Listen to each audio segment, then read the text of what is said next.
The drawer was half open before I could even stop myself. I knew better. Shane had always been fiercely private, the kind of friend who kept his life locked up tighter than a vault. But something about the way he'd been acting lately, always on edge, guarding this drawer like it held the world's biggest secret, had been gnawing at me for weeks. Curiosity had gotten the better of me, and there I was, teetering on the edge of making the biggest mistake of our friendship. The letters were the first thing I noticed, folded neatly and tucked under piles of papers. Too neatly. My heart raced as I pulled them out, my hands trembling. Names, dates, accusations. There was more to Shane than I thought. Far more. But before I could process it, I heard the creak of footsteps. I froze, the papers still in my hands. "What are you doing going through my stuff?" he asked. Shane's voice broke the silence, his face a mix of confusion and betrayal. He was standing in the doorway, arms crossed, eyes narrowing in suspicion. I could feel the room closing in around me. My mind raced for an excuse, something, anything, to explain why I was caught with his secrets in my hands. But I had nothing. Silence. His eyes flicked down to the papers in my hand and I saw it, the panic. He wasn't just angry, he was scared. There was something in those papers that could ruin him, something he had been hiding for a long time. The air between us grew thick with tension. "What did you see?"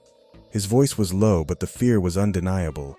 I hesitated, trying to gauge how deep this secret went.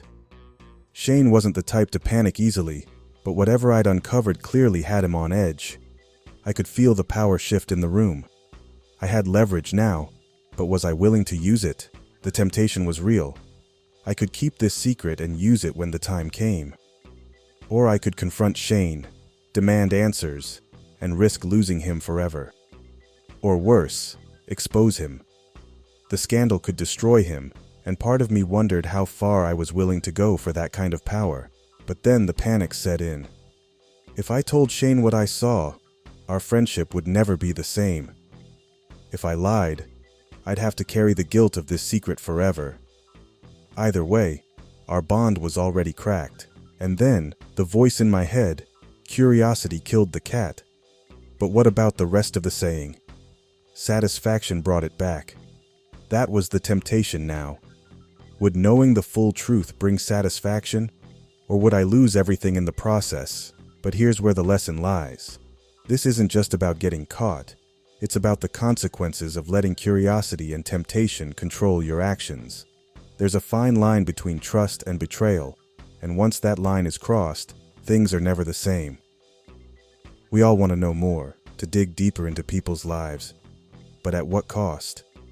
Once you know, you can't unlearn the truth. And trust is fragile. So here's my dilemma. Do I tell Shane what I saw and risk everything, or do I lie and try to protect our friendship? Is it worth digging deeper into secrets that were never meant for me, or should I walk away before it all crumbles? What would you do in my shoes?